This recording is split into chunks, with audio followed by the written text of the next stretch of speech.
సంవత్సరాల తరబడి government job కోసం వేచి చూస్తున్నారా? కేవలం 8 నెలల్లో మీ కల నెరవేర్చుకోండి. వెంటనే కింది నంబర్స్‌కి కాల్ చేయండి.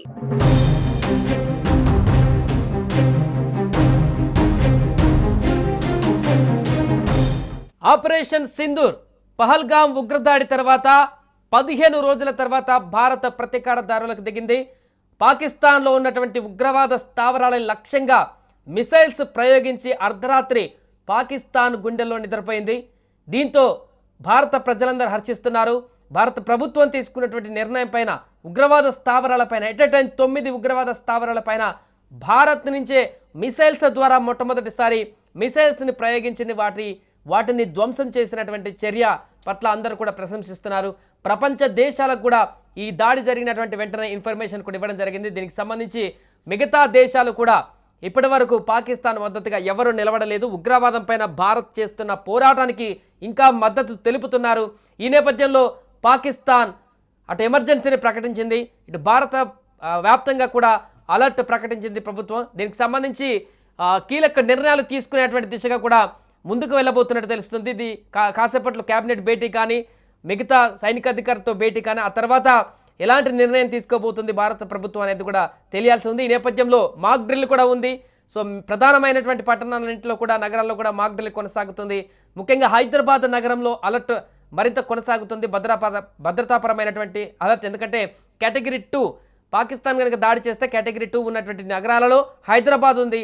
అందుకే ఇక్కడ కూడా అలర్ట్ ఉంది, సెక్యూరిటీ భారీగా పెంచారు. దీనికి సంబంధించిన పూర్తి వివరాలు తెలుసుకుందాం. మా ప్రతినిధి ప్రేమ్ చార్మినార్ నుంచి లైవ్లో సిద్ధంగా ఉన్నారు. ఈ దాడి తర్వాత అక్కడ తాజా పరిస్థితులు అందిస్తారు. ప్రేమ్, అర్ధరాత్రి జరిగినటువంటి ఆపరేషన్ సింధూర్ తర్వాత ప్రస్తుత పరిస్థితి ఏంటి? సెక్యూరిటీకి ఏమన్నా ఇంకా పెంచడం జరిగిందా? హైదరాబాద్లో తాజా పరిస్థితి ఏంటి?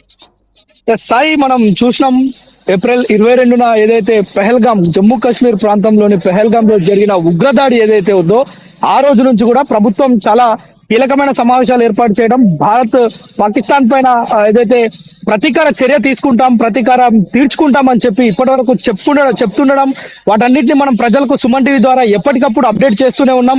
ఏదైతే కేంద్ర ప్రభుత్వం కావచ్చు, రక్షణ శాఖకు సంబంధించిన, భద్రతా వలయానికి సంబంధించిన ఏ అప్డేట్ ఉన్నా మనం ప్రజలకు అందిస్తున్నాం. ఇప్పుడు కూడా తాజాగా అర్ధరాత్రి 1:44 భారత ప్రభుత్వం ఆపరేషన్ పేరుతోటి ఒక కార్యక్రమాన్ని అయితే తీసుకుంది. అంటే భారత్ పాకిస్తాన్ పైన ఈ యొక్క సింధూర్ పేరుతోటి ఈ యొక్క దాడి అయితే నిర్వహించింది. అంటే పాకిస్తాన్ కి చెందిన 9 ఏవైతే ఉగ్ర మూకలు నివసించే, ఉగ్ర మూకలు ట్రైన్ అయ్యే ఆ యొక్క సంస్థలు, ఆ యొక్క ప్రదేశాలు ఉన్నాయో వాటన్నిటిపైన ఏకకాలంలో భారత త్రివిధ దళాలు, అటు భారత ఆర్మీ, నేవీ, డిఫెన్స్ ఈ 3 కూడా సంయుక్తంగా చేపట్టిన ఈ యొక్క ఎదురు దాడిలో దాదాపు 100 మందికి పైగా మృతి చెందినట్లుగా మనం చూస్తున్నాం. భారత్ ఒక ధీటైన సమాధానం అని చెప్పొచ్చు. ఇది ప్రపంచంతో పాటు యావత్ భారతదేశం అంతా ఎదురు చూస్తుంది 22 ఏప్రిల్ నుంచి ఈ రోజు వరకు కూడా. ఎందుకంటే ప్రతి ఒక్కరు జమ్మూ కాశ్మీర్ లో అమాయకమైన ప్రజలను, పర్యాటకులను, అదేవిధంగా ఆర్మీకి సంబంధించిన వారిని కూడా అందులో చంపేయటం మనం చాలా, అంటే భారత్ మొత్తం దిగ్భ్రాంతి వ్యక్తం చేసిన పరిస్థితి. ఆ రోజు నుంచి ప్రతి ఒక్కరు ఎదురు చూస్తున్నారు. భారత్ ఏ క్షణంలోనైనా సర్జికల్ స్ట్రైక్ నిర్వహిస్తుంది, లేదంటే ఒక యుద్ధాన్ని ప్రకటిస్తుంది.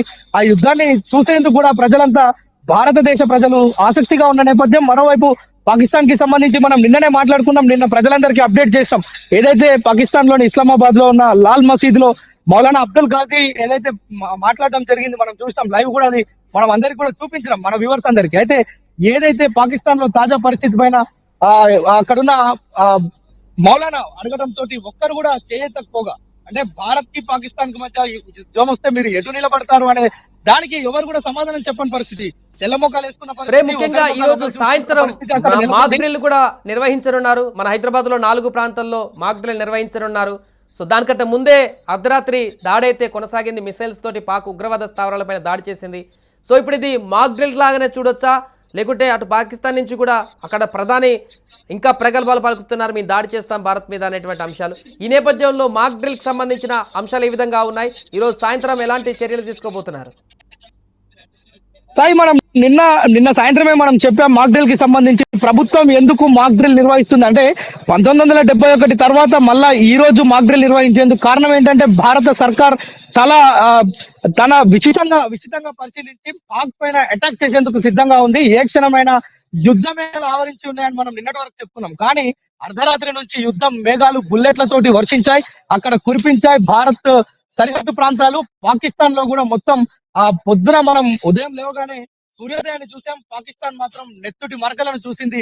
ఇది మాత్రం యావత్ భారతదేశం అంతా ఒకవైపు హర్షం వ్యక్తం చేస్తున్న పరిస్థితి. ఎందుకంటే 26 మందిని హతం చేసిన ఉగ్రవాదులకు బుద్ధి చెప్పాలనే దృఢ సంకల్పంతో అటు యావత్ భారతదేశం అంతా ఉంది. త్రివిధ దళాలు ఉన్నాయి, ప్రభుత్వం ఉంది.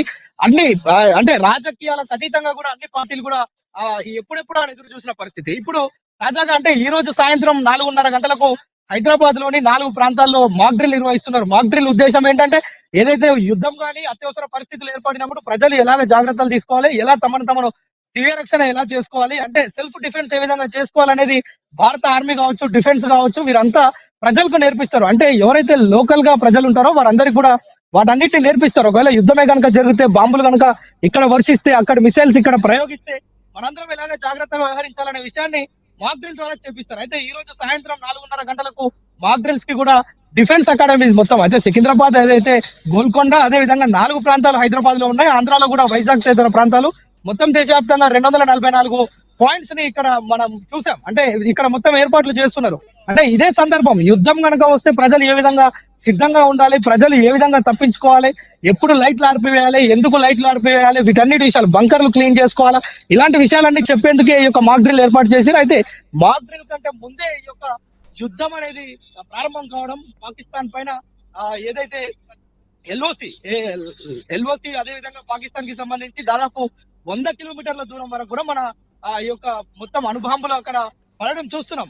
బుల్లెట్ల వర్షం కురవడం చూస్తున్నాం. దాదాపు 100 మంది ఇక్కడ వరకు మృతి చెందినట్లుగా చూస్తున్నాం. అంటే ఏది కూడా అంతర్జాతీయ సమాజంలో భారత్ పాకిస్తాన్ ని ఏకాకి ఇప్పటివరకు చేసింది, ఇక ముందు కూడా చేయబోతుంది అనడానికి ఇది ఒక నిదర్శనం. ఎందుకంటే ఏదైతే ఈ 9 ప్రాంతాల్లో భారత్ గాల్పులు జరిపిందో, దాడులు చేసిందో, పాక్ ఉగ్రవాద శిబిరాలను ధ్వంసం చేసిందో, వాటిని సమూలంగా నాశనం చేసిందో, అవన్నీ కూడా కేవలం భారత్ డిఫెన్స్ చేసుకోవడానికి, అదేవిధంగా ఉగ్రవాదులు భారత్ పైన చేసిన దాడిని తిప్పికొట్టేందుకు పాకిస్తాన్ లో ఉన్న ఉగ్ర శిబిరాలను నాశనం చేశామే తప్ప మేము ఎలాంటి సామాన్య జనవాసాలకు మేము ఎలాంటి ఆటంకం కలిగించలేదని మనం భారత ప్రభుత్వం అంతర్జాతీయ సమాజంలో చెప్పుకునేందుకు వీలుగా ఇప్పుడు ఇదంతా కూడా చేసింది. అంటే మనం ఈ యొక్క ప్రక్రియ మొత్తం చూస్తే అర్ధరాత్రి నుంచి అధికారికంగా రక్షణ శాఖ ఏదైతే ఇచ్చిందో ప్రకటన, 1:40 ఈ యొక్క డ్రైవ్ స్టార్ట్ చేశారు. ఈ యొక్క ఆపరేషన్ సింధూర్ ను ప్రారంభించారు. అప్పటి నుంచి కూడా దాదాపు జరిగిన ఈ కాల్పుల్లో పాకిస్తాన్ ఉగ్ర యొక్క ఏదైతే శిబిరాలు ఉన్నాయో వాటన్నిటిని నేలమట్టం చేశారు. అంటే భారత్ కేవలం ఉగ్రవాదం మీదనే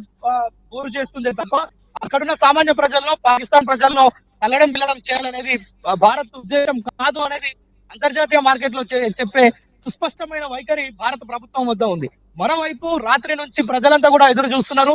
ఈ యొక్క జై భారత్, భారత్ మాతకి జై అని అంటూ నినాదాలు చేస్తూ ఇప్పటికే రోడ్ల మీద వచ్చి సంబరాలు జరుపుతున్న పరిస్థితి. ఎందుకంటే ప్రతీకార చర్య ఏ విధంగా ఉంటుంది, పాకిస్తానే కాదు ప్రపంచ దేశాలు చూడాలని భారత ప్రజలు కోరుకున్నారు. అదే విధంగా భారత ప్రభుత్వం కూడా స్పందించి దానిపైన ఏదైతే ఖచ్చితమైన పాయింట్లు 9 ఎంచుకున్నారో అక్కడ ఉగ్రవాద శిబిరాలు, ఉగ్రవాద సంస్థలు ఉన్నాయనే ఒక సుస్పష్టమైన దాడులు నిర్వహించారని మాత్రం చెప్పుకోవచ్చు. Sai right, thank you Prem. So మొత్తానికి పహల్గామ్ దాడి తర్వాత అర్ధరాత్రి నిన్న ఆపరేషన్ సింధూర్ పేరుతో ఉగ్రవాద స్థావరాలపైన భారత సైన్యం దాడి చేయడం పట్ల పూర్తిగా రివెంజ్ తీర్చుకున్నట్టుగా, సక్సెస్ఫుల్ ఆపరేషన్ చేసినట్టుగా అయితే మనకు కనపడుతుంది. దీనికి సంబంధించి యావత్ భారతదేశ ప్రజలు హర్షం వ్యక్తం చేస్తున్నారు.